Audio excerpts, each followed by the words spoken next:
Welcome in. All new live chat for this week's Canadian Open. Question mark. Are we going to talk about the Canadian Open? We're going to talk about the merger, talk about really anything you want. Time is yours. I'll go through as many of these questions as I can in the next hour or so, but generally this covers fantasy, betting, one and done, news and notes, whatever you want to go through. Happy to go through it, and we'll just jump right in, not waste any more time. Eric, right off the bat, this was at 5:24 a.m. Good on you, Eric. It says, good afternoon. Could you rank a few 2v2s for me for a DK single entry? So the options are Hatton and Moronk, Rose and Sahith, or Connors and Mitchell. I think Hatton and Moronk is clearly one. I think Rose and Sahith is like second, but barely ahead of Connors and Mitchell. I think those two are a lot closer. The Hatton Moronk one, I think you have, I think you probably have the best player in both of those, right? Hatton's better than Rose and Connors. Moronk probably, well, Moronk, Sahith, and Mitchell, I guess, is more debatable, but I think that's the way to go. Is there an AM PM split this week? I don't believe so, but I've got a couple of things that we can look at. So here is Weather Underground with like the 10-day and trying to track this over the course of the next couple days, couple hours, whatnot. So there's a chance of rain basically every day in the forecast. Wind laying down essentially the entire week. I also did pull the PGA Tour's weather report. I don't know if you guys can read this, but I can read it to you. It says forest fires in Quebec will keep hazy and smoky conditions at times over the region through Friday. Otherwise, a low pressure system is expected to stall over New England through Friday before shifting east on Saturday. Weak pieces of energy rotating around the low will bring the chances for scattered showers Thursday afternoon and again on Friday. We should be able to squeeze in a dry day Saturday before a cold front approaches from the west, increasing the chance of showers for Sunday. So all that being said, and looking at this, I don't think it's actionable, right? If it does rain, it's going to be hard to time it. And what is it going to do? Is it going to make it softer? Is it going to make it more annoying? Is it going to last long enough to matter? I mean, a tenth of an inch. I'm saying it's not necessarily actionable at this point. Greetings, Rick. A slew of models have hovered popping up everywhere. Okay. So this is basically a question about Mark Hubbard and whether 17% ownership is too much. Then there is a follow-up. It's actually a super chat, which is never expected, always appreciated, about whether or not ownership percentage is a non-starter. So basically, it's a single entry that has a 93% projected ownership, and is that a non-starter? So I think the answer to that question is you can do anything you want. I'm fine with that, right? So it assumes the 93% thing assumes we've accurately considered projected ownership, right? If we're a little bit off and it's 80%, doesn't that get a lot better for you? And also, I guess there is a scenario in which being unique is more important than being super different. It's not like you're at, 250% ownership or something like that. Here's Mark Hubbard. Talked about this at the Memorial. I like the way he's playing, right? Whatever he has found on approach is hopefully here to stay. Now, he has gone through these little stretches before where he's been able to put together 8-10 starts in a row where his approach play has been solid. And when he does that, he unlocks a lot of really good finishes because of how good he is with the putter. This golf course is not particularly long, 7,200 yards, set par 72. So I don't think that his lack of distance is going to be a detriment this week. And you can see he is very short off the tee, but very accurate. So yeah, I think Hubbard, all things considered, just kind of zooming out and picking the types of golfers that you would think would have success here, pretty good one. Rick, can you see a scenario in which Carson places higher than Cameron? He's talking about both Youngs. Yeah, so I think there's a couple of things to consider here. I'm generally concerned about what I see from Cam. Now, I think there's a chance he bounces back pretty quickly, but this is not good. Losing 10 strokes putting in his last 4 rounds and these troubles kind of lasting all of 2023, that eliminates a significant portion of the way that he separates himself from the field, which is this to me is pretty concerning. The Carson Young stuff, I don't think Carson's going to win, right? And Cam Young's C+ stuff is probably as good as Carson Young's, or like Cam's C- stuff is probably as good as Carson's B+ stuff. But what I see is a golfer who has figured it out on approach and he's figured it out with the putter. So over 10 strokes gained on approach and with the putter over the course of his last 5 measured starts. That is a very diabolical skill set. This doesn't even include the US Open qualifier from 2 weeks ago that he absolutely scorched. So Carson Young playing great golf all over the place. I mean, yeah, of course there's a path, right? If he finishes T14 here, if you guaranteed me a T14 from Carson Young, there's a pretty good chance that beats Cam Young every single time. Not every time, but you get my point. A large percentage of the time. Can you do a deep dive on Norman? Yeah, the concern with Norman is a couple of things. I don't think this is a spot for him. I think the best spots for Norman are going to be like Mexico, where your distance off the tee matters. He is long, but this course is not going to box out the shorter hitters. The other problem is he's not super great from inside 100 yards, 100 yards in, 125 yards in. In fact, he's quite bad. And I think if we look at this scorecard and we try to plot this thing out, and again, we're doing a lot of guessing. We're doing a lot of speculating here that you're going to have probably 8 par 4s in which you've got like a wedge in. I think that's pretty safe for the vast majority of the field. Then you get the 3 5s and you remove those. So you're talking about, I think you're talking about this being pretty wedgy when it gets down to it. Can we get a look at Jake Knapp's wedge game buckets? The problem is that he probably doesn't have them because his data is coming from Korn Ferry, in which they do not have the lasers. Yeah, so it doesn't exist. What we do have is basically, he has made every cut in 2023. He's got 4 or 5 top 10 finishes during that stretch. I wrote this in my newsletter. Let's see here. You should subscribe, rickrungood.com/newsletter. Where are you, Jake Knapp? Here we go. 12th in driving distance, 6th in scrambling. And the reason I put that in there is because those two things don't usually go together, right? 12th in driving distance, 6th in scrambling, 8th in scoring average, makes a ton of birdies, and he smokes the par 5s. That's basically the outlook for Jake Knapp. The problem is we don't get those proximity buckets. We don't get the strokes gain metrics. That's kind of the more classic stat stuff. Is this a Brendan Todd course? Certainly more of a Brendan Todd course than not, right? Any place that doesn't box out the short hitters and any place that might turn into a little bit of a putting contest, which I think this might. If we look at his stats here, you can see he'll probably play out of the fairway, but he won't be very long. That's fine. How is he from the shorter buckets? Yep. 50 to 125 yards, 28th, 76th from 50 to 75, 25th from 75 to 100. I mean, anything below 150 yards, he's basically one of the better players on tour and certainly one of the better players in this field. And then there's a pretty steep drop off. Again, the buckets are flawed, but when you see it outlined like this, where basically every bucket to 150 he's good, and then 150 and beyond he's pretty bad.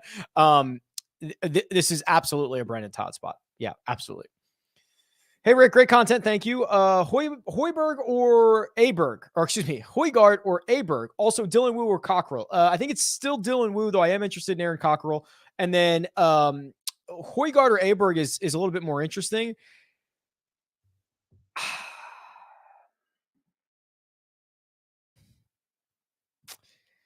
That's a really good question. I think it's still Højberg. We have seen him do it longer against better competition. European Tour, a little bit of the PGA Tour. Aberg, on the other hand, got a couple of 3 starts this year on the DP World Tour and the PGA Tour, and they're good, but a lot of his stuff coming against college competition. So I believe it is still Højgaard, but that is very tight. It's a very good question. Thank you. Rick, would you go with Moronk, Martin, Carson, or Hubbard in a one and done? Oof. Those aren't great one and done options. We picked 2. I'm front running and using Burns is my first pick here. Okay. So if you're going to do that, then you should probably go with Moronk, who would have the shorter. I'm assuming of those guys, he's got the shortest outright odds. So if you're just trying to run it like that, you should probably just go Moronk. But I do wonder if there's not like a who else could you possibly have available that would be like in that range? What about like a Pendrith or something like that, or like a somebody a little bit more established for that second pick? Lipsky got my attention at 90-1. He looked great last week. Was a birdie machine day 2. How does he fare at Oakdale? Is there a real chance with the Young Bucks? Okay, so the question is, can Aberg or Bennett sneak a win? I think the answer is no, but I mean, I expect Sam Bennett to play well. I expect Ludwig Aberg to play well. It's just that's the world we live in. Here's Lipsky. So not only was it last week, but this is kind of an extended run for him of much improved play. The approach play has been very good in 4 out of his last 5. The putter is turning himself around. Instead of losing multiple strokes with the putter, he has figured something out. I don't know if that is technique, if it is a physical putter change, but there's been a drastic turnaround in the way that his putting stats have been running. And if you look at his deep dive stuff, he's a pretty darn good wedge player. I also will pull up the trends tool. I bet you he's one of the hottest putters on tour in terms of putting heat. And I bet you, let's do this. Let's do last 12 rounds. So now I'm really cherry picking. Yeah, here he is. He's almost a full stroke per round better with the putter in his last 12 than his 100 round baseline. That's pretty crazy. A couple guys who are more, so you'd almost expect a little bit of a regression here, but it's not. It's when you see +2, +2, +2, this indicates that doesn't feel super random to me. It feels like something has happened, some strategy. Maybe he's using a line. I don't know. I'm doing a lot of speculating, but it looks a little bit more sustainable. Feels like this is a Fitzpatrick week. He finished strong at the Memorial and seemed to have all things firing. Could you do a deep dive into performance at similar courses to Oakdale? So one thing I want to point out about Fitzpatrick is he was phenomenal after Thursday last week. So if you get rid of Thursday, he had the second best score Friday, Saturday, Sundays, just behind Scotty Scheffler, same as Adam Schenk, Denny McCarthy, and Victor Hovland. Gained 10 strokes to the field. But his Thursday was brutal. It was, let's see, he only lost 2 shots to the field, but he lost 3 on approach, right? That's very uncharacteristic. So yes, I think that this is a pretty easy bounce back buy spot on Matt Fitzpatrick. What does he do well? Basically everything, right? He's going to be accurate. He's going to just, he's going to separate himself from the rest of the field on almost every single shot in every single scenario because of that well-roundedness. So I do like this. I'm hoping people don't realize what he did over the final 3 days of last week. Hey, Rick, considering Rose for one and done in the middle of the pack, is there a better course fit for him later on? Seems like he plays slightly less frequently than others. Yeah, he doesn't play a ton. I think Travelers might be okay, but course-wise, but are you really going to use him in an elevated event? I don't think that's true. This, to me, feels like one of the better spots to kind of get rid of him, right? I think this is a good spot. He's going to be in the top 5 or 6 of the betting odds. It's shorter. Remember, he wins at Pebble, which is more positional. Not that this is positional, but there's a lot of different ways to play it. I don't think there's going to be a better spot for Jay Rose coming on the schedule. Could you explain and clarify what the PIF is and how Liv fits into the deal that was made? Rory's interview made it sound like Liv is not actually involved in the merger. Okay, so here's what I'll do. I will direct you for a larger commentary to what we've done on the First Cut podcast, which is a CBS Sports podcast that I host, where we've done a couple hours on this. But in short, the PIF, the Public Investment Fund, is a fund that is run by the Saudi Arabian government that owns a lot of different things. And it owns Liv, this golf tour. The deal that is being speculated here, the merger, is not Liv and the PGA Tour merging. It is the PGA Tour and the PIF, Public Investment Fund, merging. So basically, or at least PIF funding a significant portion of the business assets for the PGA Tour. So what that means is Liv and the PGA Tour as tours don't necessarily come together. It's just where the money's coming from. So that's what Rory was trying to clarify, that this is not Greg Norman's Liv Golf merging with the PGA Tour. It is Saudi Arabia's Public Investment Fund funneling a ton of money into the PGA Tour under this new entity. There is a lot more than that, and there are a lot more questions that don't necessarily have answers yet, but that's kind of the short of it. Hey, Rick, thanks for the great content. Still top 10 in the extended run and done, but not many options this week. Preach. Would you prefer Moronk, Sahith, or Svensson? For me, it's Moronk. In fact, I might be playing Moronk in that one too. Do you know anything about Michael Thorbjornsson? Yeah, a little bit. I mean, so remember, he popped up on the scene. Boy, was that last year's U.S. Open? No, it was last year's Travelers. Okay. So, which was probably what, the week after? Yeah, it was the week after the US Open. So he finishes fourth there. I don't know what he's been up to, right? He played the last event that he played on the 6 tours that I track was the Hero Dubai Desert Classic, where he was great off the tee. He's been, anytime he gets on ShotLink, he's generally pretty good off the tee, but kind of struggles in the second shot, which is a little bit concerning, especially around this place. But really talented golfer, will probably come into his own a little bit. I don't think he's going to get my attention this week. Who is it? What is a better bet? Rory to win or Rory to miss the cut? Both of them are pretty similar. Plus 500, plus 600. I think that I think it's still Rory to win. I don't think he's going to win. I don't think he's going to miss the cut, but it's probably still to win. Have seen a lot of narratives that putts have to be made this week. Is there modeling you've done that has shown correlation between strokes gained putting and birdie fests? Yes, I would have to go run the numbers for you, but what I've noticed is when I do those course key stats models, which unfortunately we don't have one for this week because there's no history here at Oakdale. The places that we would like consider birdie fest, the guys that generally lead the strokes gained putting or are higher ranked in strokes gained putting, correlate better in those finishing positions. So yeah, I think that's fair. Is Moronk undervalued? So a lot of questions about Moronk. Let's just pull up the stat profile and look at it here. So what I love about this guy is a couple things. First of all, he's a great talent. T5 at the KLM Open, win at the Italian Open. If you are only looking, what I love is those are his last 2 European Tour starts, and then he finished in the middle was the PGA Championship. If you're only looking at PGA Tour stuff, you are missing a pretty significant picture of Adrian Moronk. So shameless plug, go to RickRunGood.com, sign up, get access to PGA Tour, European Tour, Korn Ferry, Senior Tour, Live Tour, Asian Tour, and you'll get a more clear picture of what these guys are doing. Golf has never, did we learn this week that golf has never been more global, right? So if you're only looking at the PGA Tour, you have missed 3 top 25s in a row on the European Tour, including a win in a T5. The metrics that we do have on him are usually very good. Talented ball striker, big guy, moves it. And I like that he's been playing a lot more PGA Tour events recently, right? There's the other comp is Aaron Cockerell, who is playing great on the European Tour, but hasn't made a PGA Tour start since July of 2022, almost a year. And I don't like that as much, where it's hard for guys to get into the routine. And like, I don't know, it's different when you come over to the different tour for the first time in a while. And I don't love that as much, but the Moronk one is really exciting.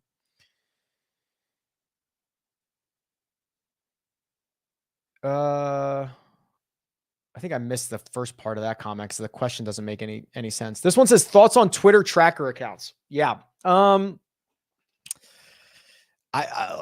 Boy, I think in general, it's interesting.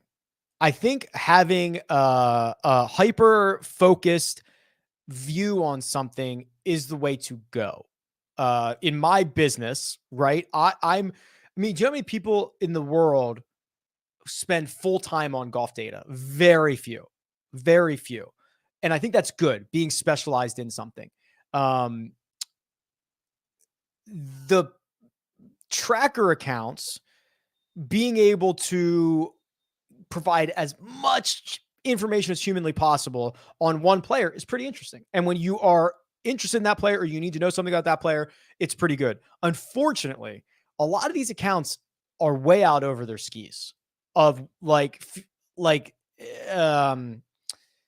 saw one picking a fight with, what was it, Grayson Murray's tracker, which I can't believe exists, is like picking a fight with Rory McIlroy. Like, that's not what you're here for, right? Like, and you're not here to, like, you don't have to be bending the knee to your player or just like provide the information, provide the news, provide the shots. Like I don't know why there's opinion in any of it, quite honestly. If you're a tracker account, there shouldn't even be opinion in any of it. So the idea that they're like, I don't know, some of them are way out over their skis, but I think in general, also, I don't know why people would do it. Like, do all that. It's a lot of work and a lot of time for nothing in return. So like, it is a passion project, but a lot of them are out over their skis. In general, I think it's a pretty good idea. Victor, ice in his veins. How's the card looking this week? Yeah, very excited that Victor got it done last week. Obviously, big flagship victory. Love it. You're not going to hear any complaints from me. My card is as follows. And again, caveat, don't let me spend your money. Spend your own money. I bet Sam Burns at 14-1. I just believe that he's got the upside. He's got the game. I like the wedge play around here. He can get hot. 14-1. I thought it was pretty fair. I did bet Moronk, as you can probably imagine, at 45. I bet Eric Cole at 50. Okay. I think Cole's just a super tough guy and can figure it out. I have not bet these two. I've kind of been trying to figure out which one, but I will probably just end up betting both of these, but I haven't done it yet. Dylan Wu at 110 and Carson Young at 100. I don't actually know if they can win. That's why I haven't done it yet. I don't know if those guys can actually win. I think they're both going to have good weeks, but that's probably it. I can't stop buying $100 worth of Starbucks every week. Somebody help me budget. Yeah, listen, I mean, I spend a lot on coffee as well. There's an app called You Need a Budget, or there's like Mint. Go get a Mint account. My only question about the Live merger that I care about is, will Brooks, Cam, Bryson, etc. play in the big PGA Tour events like Players API? TBD, Mike. I don't think anybody knows, but I think yes. My hunch is yes. There will be a pathway for reinstatement, and I don't think they're going to be able to say, well, you're a part of the PGA Tour. Now we reinstated you, but you can't play the Players. Like, that's just not going to happen. So yes, I imagine, I don't know when it's going to be, if it's next year or the year after or 10 years from now, but I believe that will happen. Yes. What a week. The content this week has been amazing. Thank you. Appreciate all that you do. Thank you, Tyler. One chalky guy that you are playing, one chalky guy that you are fading. Okay, here's the cheat sheet. I think this is the first time I've shown the cheat sheet. Again, RickRunGood.com.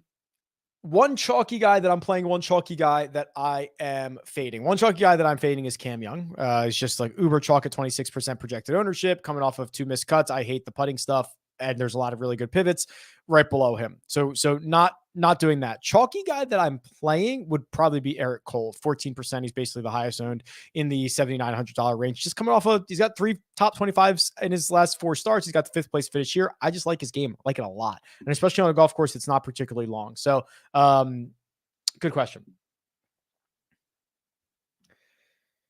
I've never been big on Matt Kuchar, is what Scott says, but do you see this week is a pretty good fit for him? All right, so let's look at Kuchar because he's been playing pretty good golf as of late.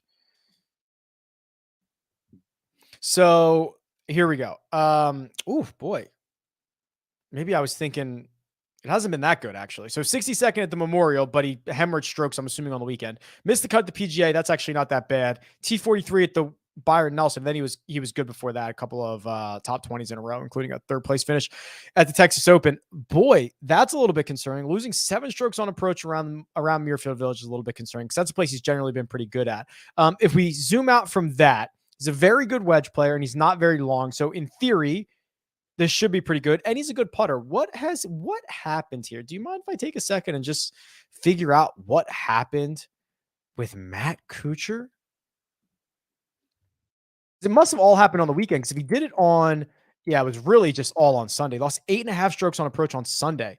He was gaining, wow, and he lost. Look at this. He bookends this week with -5 on Thursday, -9 in total on Sunday. But in the middle there, he gained 9 strokes between round 2 and 3. That is bizarre.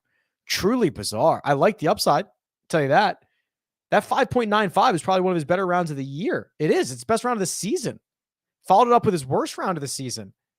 Yikes. That's his best round since the start of 2021.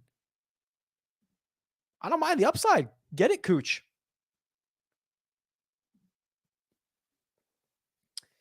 Can we discuss who rates best for accuracy off the tee directionally, right or left, with relevant uphill, mid to low irons? Not handy.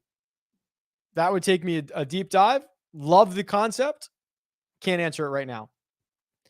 Any info on who plays the best at a new course? No, but it's not a bad question.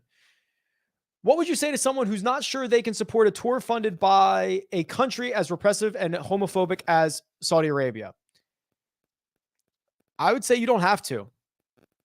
And I'm not going to judge you for that, nor do I think anybody should judge you for that. I think that there is enough golf, whether it's the major championships, the amateur ranks, collegiate golf, that if you truly did not want to support the PGA Tour, DP World Tour, Live, PIF at all, you could still get a pretty decent golf fix. Honestly, I think if you were committed to that, I think you could. So don't do anything you're not comfortable with, right? Same thing I would tell the players, same thing I would tell anybody. You have to live with yourself. You have to look in the mirror. You have to answer your own questions. If you're not comfortable, but you still want to be involved in golf, there's a lot of good golf being played out all over the globe with a lot of different backers. Any word on if they trimmed the rough down, thinking about hedging some of my bomb and gouge lineups, but only if they keep it long and luscious? I have not heard. No, apologies. I think it was always going to be long. I think luscious was kind of always the question, right? It's been pretty dry there, and sometimes it doesn't get as thick. Super stoked today because I got my first set of golf clubs. That's awesome. Anyways, the last time Rory was priced at 11,500, he won. Does he repeat history this week? So I'm pretty on record here. So let's remove. I'm just going to remove all the live merger stuff and all the questions and stuff. Statistically, for Rory, there's two things I'm not particularly fond of. I'm not fond of his approach play, and in addition, his wedge play. We're seeing the approach play right now where he's lost in 4 out of his last 5, and we saw the wedge play on Sunday at the Memorial that it was pretty heinous. And he's probably got to hit a lot of wedges this week. The other problem that I have that I think fewer people are talking about is that he has putted horribly in 2023. I mean, well below his own baseline. So what is this? 4, 8, 12, 14, 20, 22, 22 and 12 is 34, right? I can do math. 34. Last 34 rounds, Rory McIlroy is losing a half a stroke putting per round to himself. Okay? To his own 100 round baseline. So he is a half a stroke worse with the putter. That's a huge number in that sample size. That means every event, every 4 rounds, he is 2 shots worse with the putter alone. It's a big deal. It's a big deal, especially when you're Rory McIlroy. So all of that has me pretty pessimistic about Rory. I hope he goes out and scorches earth. I hope he shoots 35 under par, wins it, and retires. Honestly, I mean, like, Rory's been just absolutely rugged in this whole thing, and he should be. I feel sorry for him. He should be embarrassed, and it's not really his fault. All the work. I mean, Jay Monahan just makes me sick what he did to Rory. Different story though. But I hope Rory wins by 1,000. But I'm giving you the stats that I don't particularly like. Oh, hey Rick, can we see the stroke gain distribution for 4+ and 5+ in the last 24 rounds? Yeah. So if you go to power rankings and go to strokes gain distribution, we want the last 24 rounds. Strokes gained, how often they're gaining 4 strokes to the field, and how often they're gaining 5 strokes to the field. So 4 strokes to the field is EVR, Roger Sloan, Adrian Moronk, Ches Reavie, and Corey Connors. 5+ is EVR again. Cam Young is up there. So look at Cam Young. It's like Cam Young's falling behind in 2+ strokes gain rounds, but very high in 5. So it's like when he plays well, he plays really, really well. Brendan Todd's actually up, dude. Brendan, I'm gonna talk myself into some Brendan Todd here. The other part of that question was, have you ever been to Toronto? No, I've only been to Canada once, and it was for like 2 days in Winnipeg for work. Not sure I got that. And it was like February and 1 billion degrees below zero. Got to get back. This is, who are the most over-owned and under-owned? So I don't know how you'd want me to quantify that, but I think like I'm licking my chops at a 15% Sam Burns compared to a 25% and 29% Rory McIlroy and Terrell Hatton. I am pretty stunned to see the love for Cam Young. Maybe they know something that I don't know. but that is shocking to me. Again, maybe Brendan Todd at 5%. Like, I'm gonna talk myself into that in a big way here if I go on too much longer. Dylan Wu at 9, that feels okay. That feels fine. Can Lowry keep up if it's a birdie fest? So I like Lowry this week. And the other thing to consider is this. We can be very wrong about the way this course is going to play, right? We've never played here before. We are doing a lot of speculating. I think early in the week, I was thinking like 22 under par. I thought I saw Circa post 17 and a half under as the winning score. So they're not thinking it's going to be that much of a birdie fest. If we split the difference, call it 19, 20 under, then I mean, Lowry can definitely get there. I'm not too worried about that. He's going to have to putt better, but he's historically a very, very good putter. So we got to find a little bit of click in the magic, and he's putted better than his last two, but I'm not naive enough to think that we have solved the course and course conditions that we've never seen before, quite honestly. Oh boy. Any good narratives at the 6K range? Heard Cockrell is good, but anyone else? Yeah, so I think Aaron Cockrell is certainly up there for me. I mean, Grayson Murray, I'll pull it up. Grayson Murray has been playing great golf on the Korn Ferry Tour. He won like 2 starts ago. Finished T3 at the UNC Health Championship. So he has a win and a third in his last 3 starts on the Korn Ferry Tour. So I wouldn't mind going to Grayson Murray. The other one, I believe, was... Who was it? Was it Cockrell? Maybe that's who I'm thinking of. There's one guy who's gaining a stroke. Oh, Jake Knapp. Jake Knapp was the other one. Yeah, that's right. Okay. Sorry about that. The mail's here. Can we get a quick look at the updated one and done ownership? Yeah. So this is from officefootballpool.com. This is a site-wide selection. This is not like some inside information or anything like that. Corey Connors set up to be the most popular, 17%. Justin Rose, Shane Lowry, 13 and 11. Sam Burns at 10. Everybody else is sub 10%. Interesting, like Moronka 2.4. Hatton at 8.5 seems great to me. One of the favorites and single digits. That seems pretty good to me. I don't love anything else. So you're kind of going chalky or you're going Hatton. Fitzpatrick at 7.6, I guess, is fine. Honestly, Fleetwood would be fine. 6.4. I'd have to be pretty far back to go with Cam Young, but at least he's giving you a low ownership. So there you go. There's the updated ones. I'm $1,500 behind you in the run and done. Oh boy. Would you avoid any players this week because of the merger distraction? I have to imagine Rory's focus hasn't really been on his golf game. I'm not necessarily going to. I mean, I'm not going to play Rory for other reasons. It's going to be hard to quantify this, right? Is somebody just going to come out and say, F you, I'm going to go ham here, right? And maybe that's, I don't know. So it's going to be impossible to quantify for every single person. It's kind of the same thing about like travel. I'm like, oh, guys that played across the pond last week. It's impossible to know. Are there any stats out there for birdie putts missed? Oof, not off the top of my head, but I could go into the like shot by shot data. It would take me a while, but it's interesting. Any known impact on the Canadian wildfires this week? So the weather report said hazy, smoky conditions at times over the region through Friday is seemingly the forecast. Yo, Rick, what did the data show that made you so high and correct on Denny last week? I'll show you. So what do we know about Denny? Denny is historically one of the better putters on tour, right? What else do we know about him? Well, so zoom out. Don't look at last week, right? Because that's a cheat code. So what we were seeing was this. Still a very good putter and a lot more improvements off the tee and approach and ball striking, right? When Denny McCarthy starts adding an element to his game, and this is for any player, over a period of time where you get a lot better at something that you used to be deficient at and you did not lose your strength, that's usually a go sign.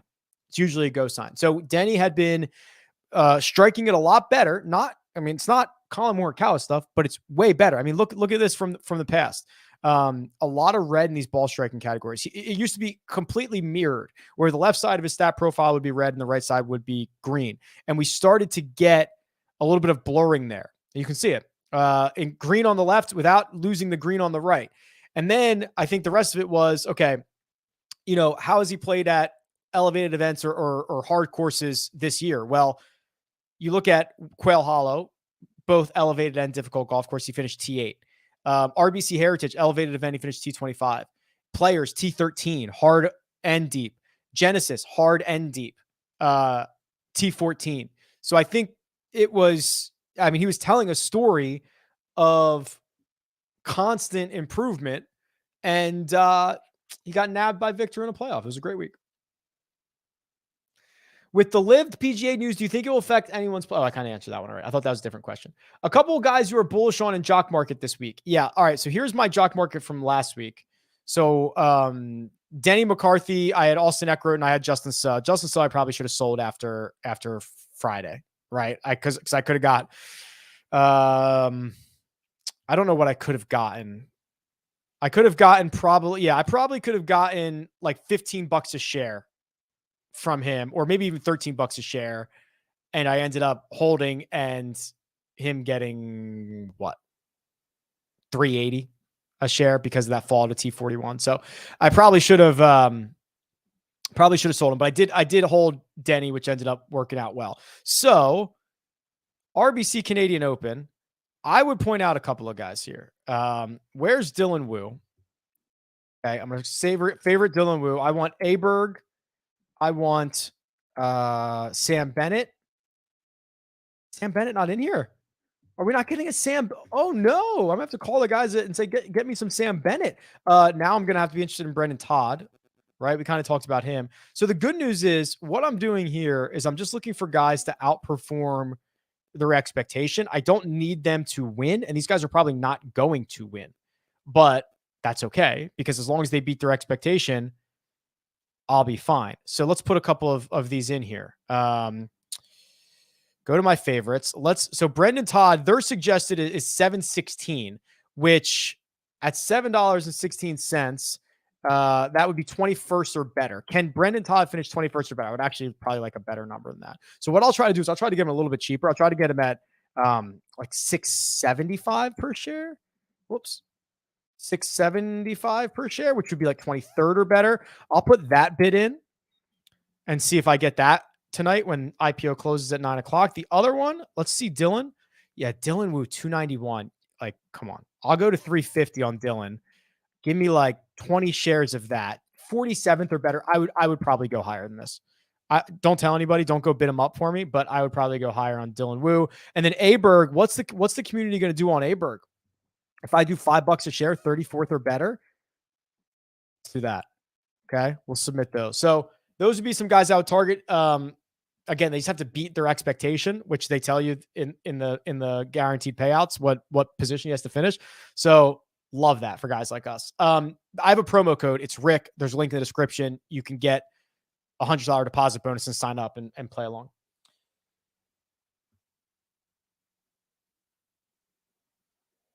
Okay, got to find my spot again. Give me 1 second.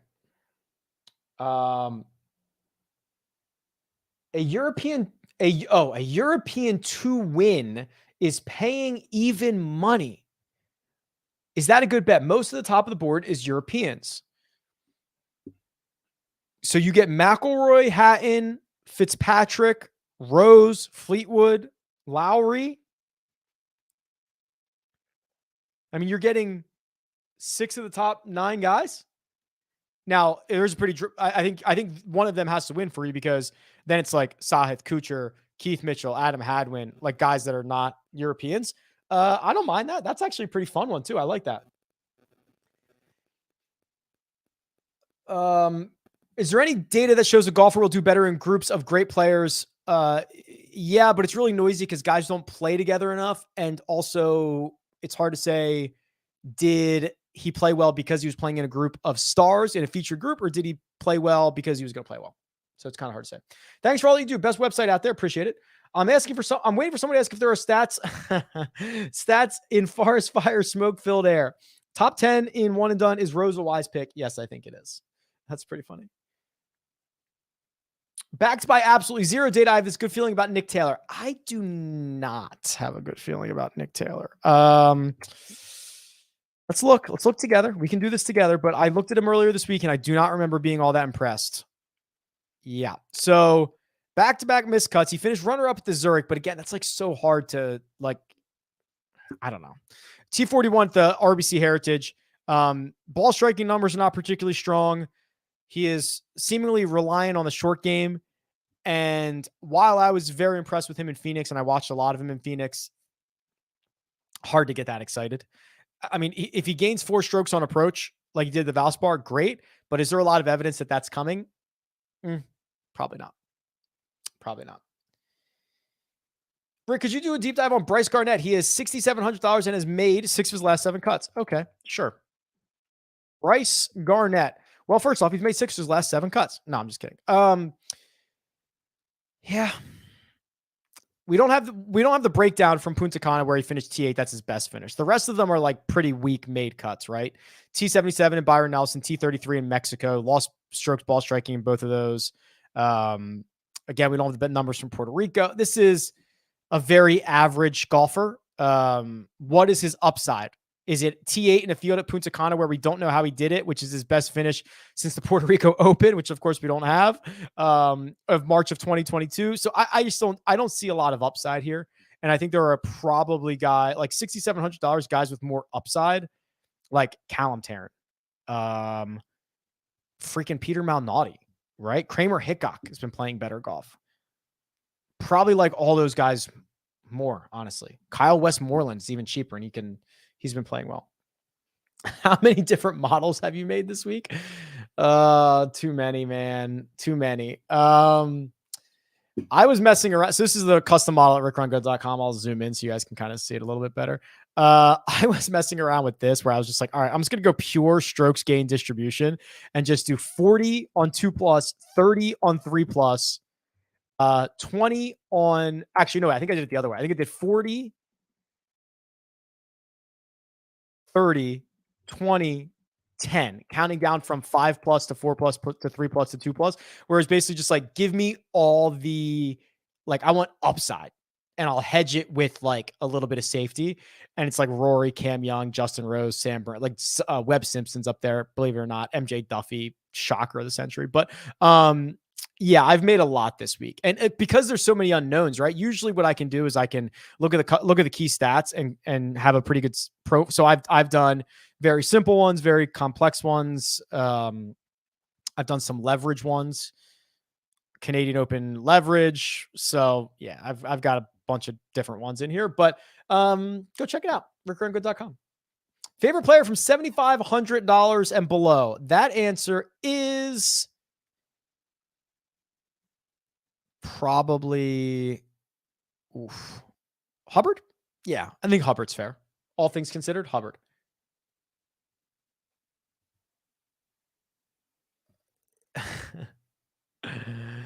Oh boy. Can we deep dive a first round leader? All right. So here's what we'll do. Sorry, some of those were getting me. So power rankings. So here's the way I'll do this. Last 50 rounds. How often is a golfer gaining 5 or more strokes to the field? Okay. So, and we can just do, any tours we want, but let's call it these names. And we're going to try to remember some of these names: Akshay, Jake Knapp, Cam Young, Eric Van Rooyen, Adam Hadwin, Adrian Moran, Grayson Murray, Harry Hicks. Okay. So we're going to try to remember some of those names. Then we're going to go to the Holy Grail and we're going to go round by round, stroke chain by round, get Kuchar out of here and go first round and see who gets off to hot starts generally. And we're hoping some of these names are going to cross each other's paths here. Yeah. So Cam Young, 71 round ones, 1.28 strokes gained per round. Who else would have been up on that list? Whoops. Sorry, guys. Batia, Knapp, Ruin, Hadwin. Not seeing any of those guys. Unless I'm just missing them. But I am going to declare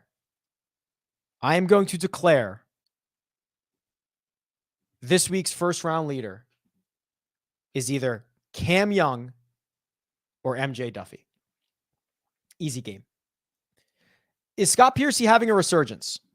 Let's look. I think he just missed the U.S. Open qualifier in, God, I can't remember where he was, but I think he just missed it. T40 Charles Schwab, T19 there, a couple miscuts in between. Better ball striking, although it's not bad, not bad. Yeah, this is okay. This looks like an above average tour player. I don't know where the upside is, but he is definitely an above average player. Wedge game is not particularly great. Putter is always pretty horrible when he three putts a lot, which is a little bit concerning. But he is, to the original question, he's playing better in his last 4 than he was in his last like 8 or so. And it's not the end of the world. When he misses cuts, they're not that ugly. Lowry, Sahith, or Connors in one and done.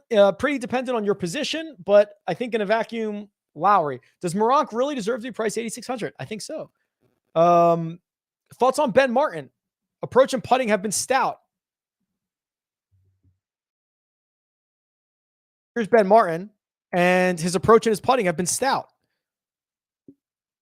They have. Lost 5 strokes around the green to Charles Schwab. He hemorrhages around the green. This is pretty good. I don't mind this. Let me just check a couple things real quick. Yeah. 1 miscut at the Wells Fargo, 1 miscut to Zurich. Again, I don't care about that. So basically 1 miscut since the Farmers in an individual stroke play event. And the ball striking numbers are there. The putter can get hot. Yeah, cool. Rory versus Grayson Murray cage match odds. Grayson Murray's like minus 500. Grayson Murray's, first of all, big. And also, I'm pretty sure he's a little crazy. And I'm pretty sure he'll fight dirty. So, great, like, all the money on Grayson. Rick, thoughts on Snedeker this week? Yeah, so Snedeker had a very kind of risky back surgery, right? Was it back surgery? Where it's basically like, well, we might as well try this surgery because if I don't get this surgery, my career is over. And if we try this and it doesn't work out, my career is over anyway. So we might as well do it. So he hadn't played since the 2022 Fortinet, which was in September. I guess that was a 2023 Fortinet, sorry, but it was in September of 2022. Gain strokes on approach, that's a really good sign. The gain was pretty close to 0 with the putter, which when guys have like procedures like that, it's really hard for them to practice, and like standing on a putting green is usually kind of hard to do. But he lost 3 off the tee. That's not that bad. Listen, he's played 4 rounds in 9 months. I'm not going to fawn over and get super excited, but this is much better than I would have expected, and he's fairly cheap. Anyone claiming that LIV is not involved in the merger or that LIV is going away is clueless and just parroting the weekly talking points of the corrupt golf media. Maybe John Smith, definitely a real name. But why though? What is PIF's need for LIV? They got a better version of LIV with revenue streams, right? Why would they not take that and run with it? Why would you continue to pour hundreds of millions of dollars into something with no revenue streams? Why wouldn't you just go to something like that? It's like pretty clear that there is not a need for, whether it continues, whether it looks different, whether it turns into the Asian tour, yet to be seen. But to think it's like the key, the crown jewel of this is like very wrong.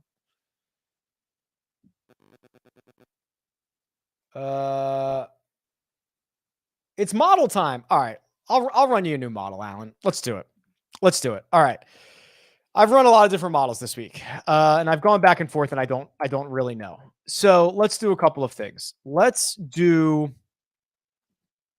going to categorize this as, I'll split 10 on short courses, 10 on medium courses. I don't think it's a long course, par 72. I'm also going to I'm just going to get real freaky now. So par 4s under 400 yards. There is 1, 2. Sorry, I got distracted. 1, 2, 3, 4, 5. But if I go to 450, I can get like 3 more. So watch this. So let's do real freaky. 15 on par 4s, 300 to 400, and 5 on 400 to 450. So now I've got 20 on those par 5. This is very, very freaky, by the way. Then let's do, actually, the par 3s, there's 3 of them. Are they all over 200? 193, 208, 172. So here's what I'll do. I have not done this week. So you guys are getting a good one here. 10 on par. Well, it can't be 10. It's got to be like 5. And then I guess we got to do something on the par 5s. I mean, let's just get freaky here. 590, 550, and oh my God, shorter than 400. So let's do this. Let's do, I mean, while we're here, 5 here. There's probably not many of those on the PGA Tour. Sub 500 yards. And then we'll put 5 here. And then I've got 25 left. All right. So now let's get into the meat and potatoes of this thing. Let's say fantasy points gained for 10. Let's say weighted strokes gained total for 20. I've got 15 left.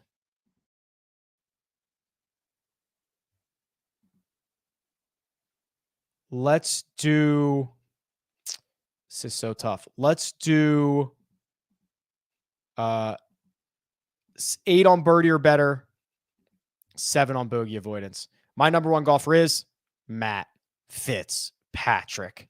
Rory McIlroy, Terrell Hatton, Eric Cole, Brendan Todd. Oh no. I'm going to lose so much money on Brendan Todd this week. I'm going to write his name down. I might have to go bet him. Holy crap. I'm going to lose so much on Brendan Todd. Justin Rose, Harry Hall, Matt Kuchar, Sam Burns, Sahith. That's my top 10. That was about the freakiest model I've ever done.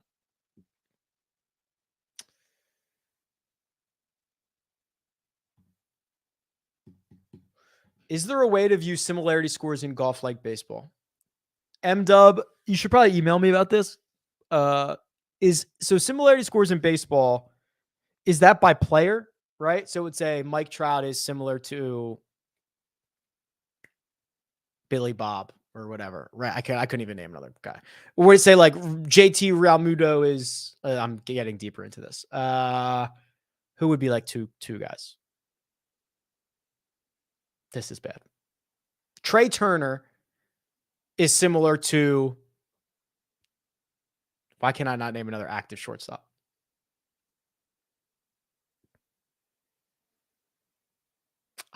This is horrible. Email. Is that what that is? Because I mean, I would be interested in looking into that. Email me though, and tell me what that is. Can you do a deep dive on Maverick McNeely? Yeah. I don't know if you're going to like what you're going to see, but we'll do it. Did he find it? The question was, did he find his driver at Memorial? Well, didn't play the Memorial and has just hemorrhaged. I mean, this is bad. This is bad. Considering the sport-wide distraction this week, do you like any specific guys to keep their head down and play well? Well, we know Matt Fitzpatrick and Tommy Fleetwood just kind of like blew the whole thing off, right? I think Sam Burns is pretty much like nonchalant enough to like just let, water off a duck's back type of deal. Hey, Rick, first time Vegas visitor. Is it true I should brush my teeth with bottled water? Brian, it's not a third world country. What are you, Brian? First off, Vegas has like the cleanest. We have like the cleanest water. The guy came over and was like, this is like bottled water that comes out of the faucet. Is that what we're talking about? Oh, hold on. Armina's telling me no, it's bad water. What are we? Oh, we have a filter. Sorry, Brian. Maybe you should brush your teeth with bottled water. Should he brush his teeth with bottled water? Mina's telling me right now. She says, we have water softener and reverse osmosis. Well, there you go. Did you think we were going to get to that point? She says, don't drink tap water, but you don't have to brush your teeth with bottled water. You can brush your teeth, but just don't drink it. Wow. Okay. Learn something new every day. Hello, Adam. This is the creator of the Goldbergs, Adam Goldberg. Thank you, Adam. Good to see you. Miss you. One and done. Fourth place out of 466. Thinking Rose, Burns, or Connors. Okay. So you're in a great position. I think it's Rose or Burns. The only consideration would be, do you want to save Burns? You're in a kind of a power spot here where you want to keep your foot on the pedal. So Rose, I think, is fine, and I think it's safe. And probably the last spot that you could use him. Burns, you could conceivably use at a couple more spots, maybe a playoff event, something like that. So I think either Burns or Rose is fine, but go to rows would be safe. When you update the custom model with my weighted inputs, why don't the projected points update only the values? Does that mean that's their projection? Okay, good question. So the value column, that's all you. Whatever you put in, that gets calculated there. Or you can manually change this, right? That's you, the value column. The projected points column, that's me. That's like the RickRunGood projection, how many fantasy points they're going to score. So if you want to create lineups off of the projected points, you click this button, use projected points, and it slides the projected points over into the value, because the value is what is being calculated for the lineups. So good question. Decent distinction. Okay, I do not mind Aaron Baddeley this week. In fact, I kind of like it. So it says guy that made 80% of his cuts, and a guy that gets a lot of fantasy points per event, a lot of experience, great short game, et cetera, et cetera. All of that is pretty fair. And here's Aaron Baddeley, right? Back-to-back top 25s, 3 made cuts in a row. The missed cut was Zurich, which again, we can pretty much throw out. So the last time he missed the cut by himself was Honda. Rolls the rock really well. You're probably going to get 2 or 3 strokes gained with the putter there. And he's capable of this, gaining 3 strokes on approach. Now, he is unfortunately both short and inaccurate off the tee, but a lot of places that's going to lose you, like in Mexico, like being short and inaccurate loses you 4 strokes off the tee. Being short and inaccurate here probably just loses you like 2 strokes off the tee. So I think this is a better spot for him. Like Doc at all? Unfortunately, no. I hate this stat profile. Gains 8 strokes on approach at the Byron Nelson, which is the most of his career. So you expect there to be a little bit of regression there, especially considering that just came out of absolutely nowhere. The other problem is, if you're Doc and you have the best approach week of your career and you finish T30, you still have a lot of problems. And it's because the rest of his game is very, very weak. So he would not only have to have another career best approach week, but he would then have to do something else well above expectation to finish better than T30, which is really not a good thing. What players should I pick this week? Whatever your heart says. It's an impossible question for me to answer.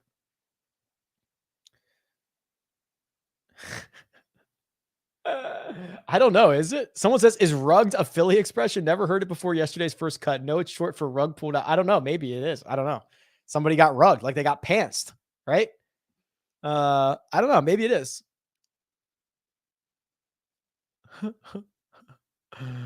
Yeah, we live in Vegas, but it says, are you a Golden Knights fan? Like, not really. Like, I respect it. I think it's cool. It'd be cool if they won, but I don't care either way. Hockey school, we go on a couple games and they're great, and the city loves them, but I don't really care. Honestly, as I've gotten older, like fandom in general is like tough, and being on the West Coast, sports are way different. It's harder to be a fan on the West Coast of anything. All right. I have answered a lot of these, which is there. Okay. I did the couple that came up that I haven't gotten around to yet is Mackenzie Hughes. So I have not looked at Mackenzie's stat profile in a while. So he gained 3 strokes on approach at the Memorial, but missed the cut, lost strokes putting, which is pretty rare for him. Yeah, this is kind of that like really narrow path problem that he has, which, if you're going to lose 2, 3, 4 strokes ball striking every single week, you need to be a 2, 3, 4 positive putter, which he is, but that just gets you back to 0. And now it's like what he does off the tee is going to determine his week. And if he gains 2 strokes off the tee, he's going to finish T54. If he loses, 2 strokes off the tee, he's going to finish T61. So this is unfortunately, like, I don't see this profile as one that has like a lot of juice to squeeze out of it. You know what I mean? Sometimes you look at it and you're like, wow, there's like so much juice to squeeze out of this because he's hitting it well, but he's putting below his baseline or whatever it is. This looks to me like Mackenzie Hughes is getting almost the most out of every single week, and it's not great. So that would be a little bit concerning. Do you guys notice this? I added a little majors button. Somebody recommend if you make recommendations, I generally try to do my best. Somebody was like, hey, can you add like a button for majors so I can just click it and don't have to select all of these? Sure. Majors. That'll come in handy next week.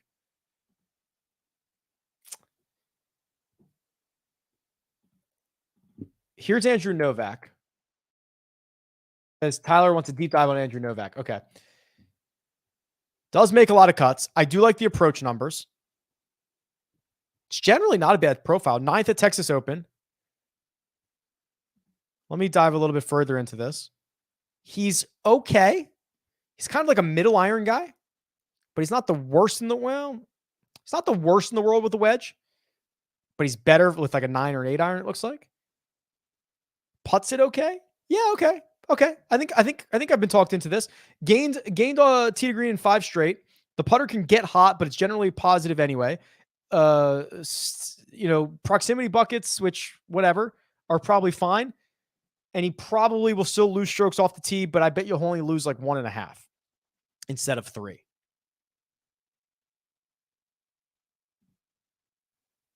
Yeah, we didn't really talk about Tommy Fleetwood. I thought it was just kind of like given that I'm like in on Tommy, right? The miscut at Charles Schwab where he loses 3 strokes on approach, like don't care, right? I mean, he's just so solid otherwise. And if you look at his, like the dude's a wedge fiend for the most part. Actually, I shouldn't even say that. He's actually more like a 125 to 175 guy. I love just the well-rounded nature of his game. I can cut him with some slack for losing 3.5 strokes on approach.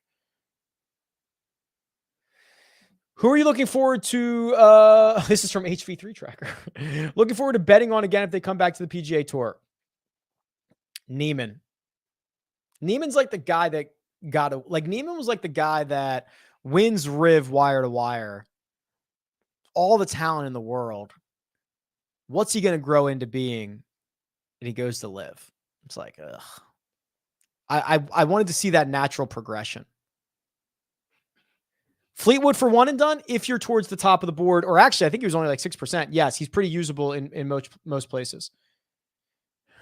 I agree. Reverse osmosis and water softener is the way to go. Been in the industry for 13 years. There you go.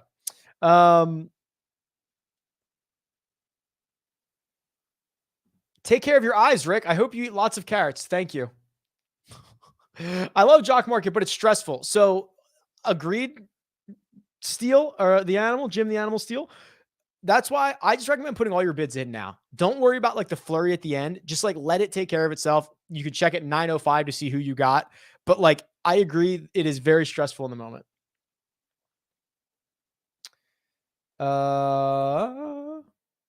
Okay. Okay.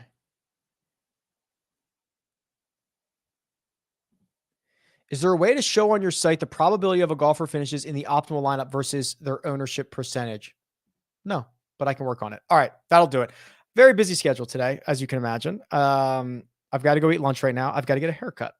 And I have to do a Jock Market Power Hour tonight at 8:15 p.m. Eastern Time. Rick Run Good YouTube channel. I appreciate all of your support. It has been an absolutely crazy week.